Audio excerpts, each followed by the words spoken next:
Salut à tous, bienvenue dans cette nouvelle vidéo. Alors aujourd'hui, c'est un peu la vidéo putaclic de la semaine, ok. L'idée, ça va être de vous montrer avec une méthode toute bête comment je peux me positionner dans le top 3 sur des requêtes juste de ouf, ok. Vous allez voir, c'est pas compliqué, il suffisait d'y penser et ça se passe plutôt bien. Donc avant de commencer, je vous rappelle qu'on est en pleine semaine de lancement de la réouverture des portes pour le dropshipping Made in Slip. Donc si ça vous intéresse, ok, si vous voulez vous former au SEO couplé au dropshipping, voilà, pour monétiser tout ça, eh bien, je vous invite à prendre connaissance de la page de vente. Vous avez le lien juste en dessous et voilà, à voir si ça peut le faire pour vous ou pas. Jusqu'à dimanche soir à minuit, les portes sont ouvertes. Et puis ensuite, eh bien, comme à l'accoutumée, j'ai envie de dire depuis 4 ans, eh bien, je refermerai les portes jusqu'à voilà, ce qu'on les réouvre peut-être dans plusieurs mois. Ok, donc l'intitulé de la vidéo du jour, c'est de vous montrer comment finalement en moins de 10 minutes, je peux me positionner sur une requête ultra concurrentielle et où il est possible de monétiser l'acquisition de trafic. Alors, je ne vais pas faire durer le suspense plus longtemps, ok.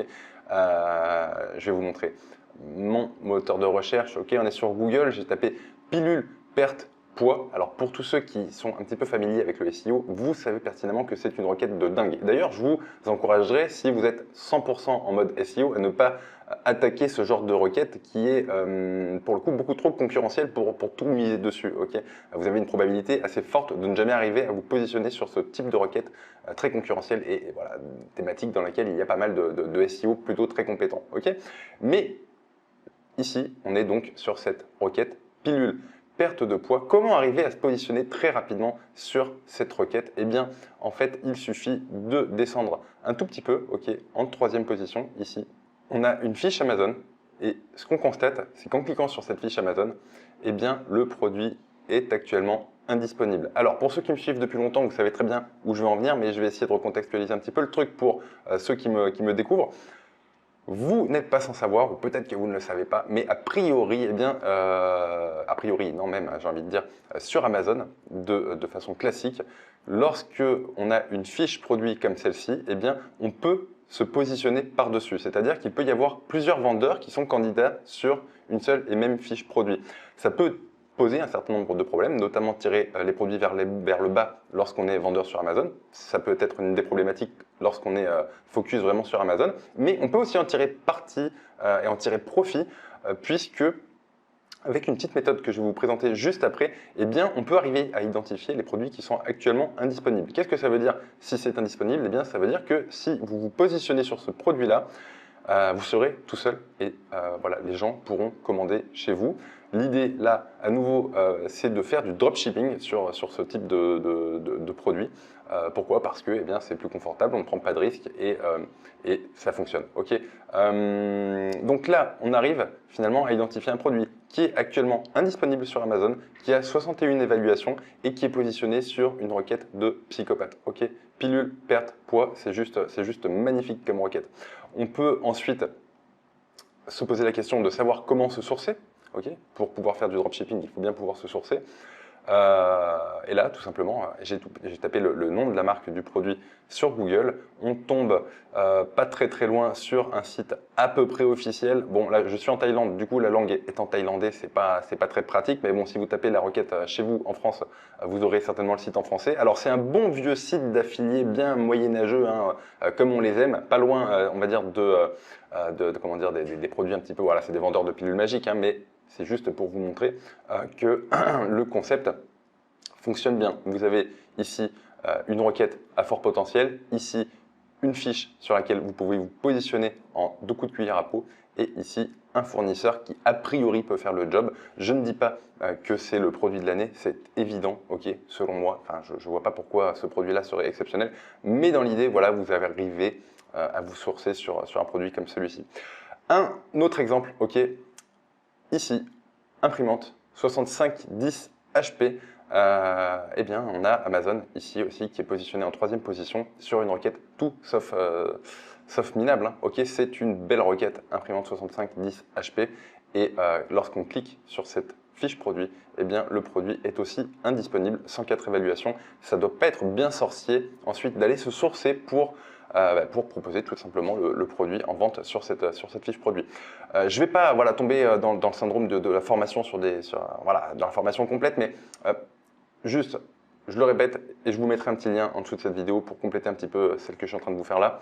Vous êtes en dropshipping, vous ne prenez aucun risque. L'idée là, c'est de faire des marges tout à fait conséquentes. Ok, si les gens, qui me suivent là actuellement, vous êtes en train de regarder cette vidéo et vous vous demandez bon mais quel prix vous allez bien pouvoir mettre, eh bien j'ai envie de vous dire, trouvez quelqu'un chez qui vous allez pouvoir vous sourcer et puis ensuite faites des marges tout à fait généreuses. Il n'y a pas de, vous prenez aucun risque à nouveau. Et moi, ce que j'aime bien avec cette méthode, c'est dans tous les cas faire des marges généreuses pour, on va dire, pallier à toutes les problématiques qu'on peut avoir ensuite quand on fait de drop sur Amazon. C'est-à-dire que les comptes risquent peut-être, dans un certain nombre de cas, de ne pas durer très longtemps. Vous risquez d'avoir un peu de retour à gérer. Et donc, voilà, autant se faire plaisir sur les marges. Okay, vous avez aussi des petites extensions type Keepa, qui sont gratuites. Et là, je ne sais pas pourquoi elles ne fonctionnent pas chez moi, mais en gros, avec cette extension-là, vous pouvez voir l'historique des prix qui ont été pratiqués sur un produit. Donc c'est valable ici pour l'imprimante, c'est aussi valable pour le produit minceur juste avant. Et ça peut vous donner des indications sur, on va dire, la politique de prix que vous pouvez adapter. Voilà pour cette première partie. Alors ensuite, la vraie question, c'est finalement comment identifier ces produits qui sont positionnés sur Google, qui font des ventes, et qui ont du potentiel et qui en plus sont indisponibles pour pouvoir aller se positionner dessus. Eh bien, j'ai fait développer en interne avec un partenaire, qui est un ancien abonné, mais depuis un petit moment maintenant, eh bien, c'est devenu plus qu'un ancien abonné. On travaille main dans la main pour développer un certain nombre de petites solutions simples mais efficaces.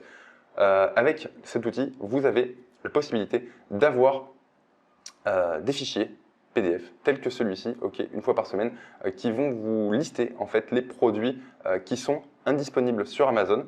Ça, c'est la première chose. Donc, vous avez juste à faire votre marché. Vous cliquez sur un produit et puis ensuite, vous allez constater si oui ou non c'est hors stock. Mais a priori, dans 99% des cas, les produits sont bien hors stock. Vous avez directement ici l'évaluation du produit en question. Donc, ça vous indique si c'est un bon produit ou si c'est une pomme pourrie. Et vous avez ici le nombre d'avis qu'il est important de considérer pour connaître la fréquence d'achat, la vélocité, on va dire, à laquelle vous pouvez vous attendre si vous vous positionnez sur tel ou tel produit. Dans ce fichier-là, vous n'avez que des top produits. C'est important à considérer, parce que j'ai souvent parlé d'une méthode, à nouveau, je vous mettrai le lien de la vidéo juste en dessous de celle-ci, qui vous permettait de faire des choses de façon 100% gratuite, ça marche aussi, mais disons que c'est un peu moins exhaustif et là on arrive à trouver des produits qu'on n'aurait pas trouvé autrement, ou beaucoup plus difficilement en tout cas. Donc vous avez des indicateurs par rapport à la qualité de la fiche produit, en tout cas du potentiel commercial. Vous avez ici la possibilité aussi de voir d'un seul coup d'œil si le produit est en stock sur d'autres plateformes de type Amazon.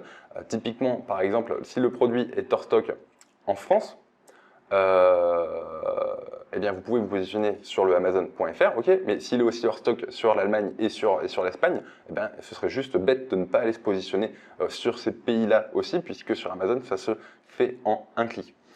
Donc voilà, vous avez des indicateurs sur, on va dire, les trous sur des catalogues internationaux de type Amazon.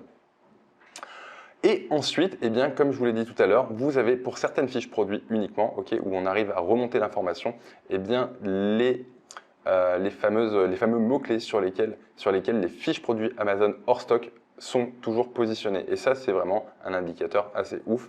Donc, si on s'amuse ici à aller en trouver d'autres, ici, juste en dessous, on a par exemple Croix-Rouge, trousse de secours, ou sur la requête sur laquelle Amazon est positionné 6e, vous pourriez très bien aller vous positionner dessus avec un sourcing. Il faut faire le travail de sourcing ensuite. Notez que dans ce fichier PDF, vous avez pour tout un tas de produits une assistance au sourcing. Par exemple, pour ce clavier-là, si vous voulez vous sourcer, a priori, ça va être possible sur Cdiscount. Ça a été détecté de manière algorithmique. Donc, des fois, il y a le défaut positif, mais a priori, si vous vouliez vous sourcer sur ce clavier-là, eh bien, Cdiscount le propose. Ici, sur des baffes, eh bien, eBay le propose, et ainsi de suite. Si on prend un autre exemple ici, qu'est-ce que c'est ça? C'est un oxymètre, vous l'avez disponible sur AliExpress, le AliExpress espagnol, à voir si les délais de livraison sont acceptables ou pas. Vous avez Wish aussi qui propose ce produit-là. Alors, faites très attention, et là, je ne vais pas rentrer trop dans le détail pour ne pas faire durer la vidéo trop longtemps, on est déjà à 10 minutes, mais Amazon a tendance à détester les dropshippers. Ok, donc, et comment Amazon détecte les dropshippers? Eh bien, tout simplement, c'est lorsque vous allez être incapable de respecter les délais de livraison que vous annoncez. Donc, soyez toujours très généreux sur les délais de livraison que vous annoncez, histoire de rester dans les clous par rapport au client. Ok, je vais pas. La satisfaction du client en bout de chaîne est capitale pour Amazon, et d'ailleurs, je vous encourage, dans une certaine mesure, par éthique, voilà, à participer, on va dire, à cette satisfaction. Mais du coup, en étant en drop, forcément, ça pose un certain nombre de soucis. Donc, prenez vos précautions, ne sourcez pas chez des fournisseurs pourris, assurez-vous d'avoir des délais de livraison corrects, et assurez-vous aussi de ne pas vous sourcer sur des contrefaçons. Ok, c'est important.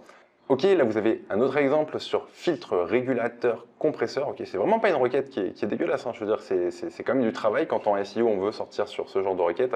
Là, si vous vous positionnez sur Amazon, eh bien, qui est troisième actuellement, voilà, en 3 minutes, le job est fait. Voilà, il y a beaucoup d'autres choses à dire sur la méthode Amazon. Gardez en tête toutefois que la formation que je dispense, ok, le dropshipping Made in Sleep, c'est une véritable formation où il y a plus de 100 vidéos et c'est fait pour vous permettre d'avoir un projet de fond, un projet sérieux sur lequel vous allez pouvoir miser sur le long terme.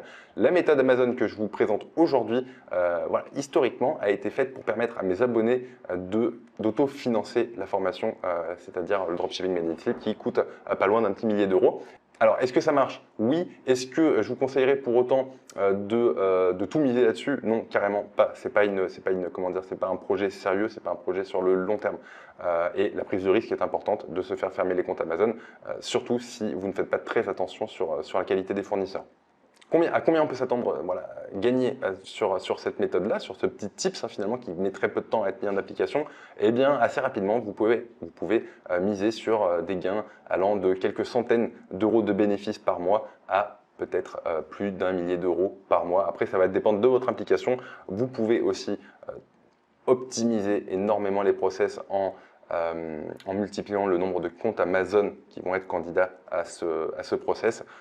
Voilà, il y a beaucoup de choses à nouveau à faire. Dès que quelque chose fonctionne de toute façon, eh bien, j'ai envie de vous dire, si mécaniquement vous multipliez la mise en action, okay, la mise en œuvre, eh bien, ça fonctionnera d'autant mieux. Mais ça reste, pour moi, du domaine de l'astuce qui fait du bien. Okay, quand on se lance, surtout, ça permet de se conforter dans l'idée que oui, on est capable de générer ses ventes en dropshipping sur Internet.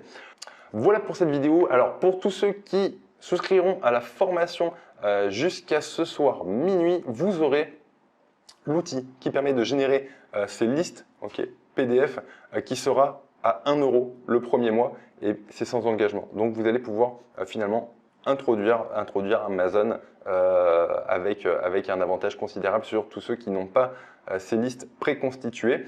Qu'est-ce que j'ai d'autre à vous dire? Non, pas grand-chose. Si vous avez des questions, eh bien, n'hésitez pas à me les poser en direct ou par email.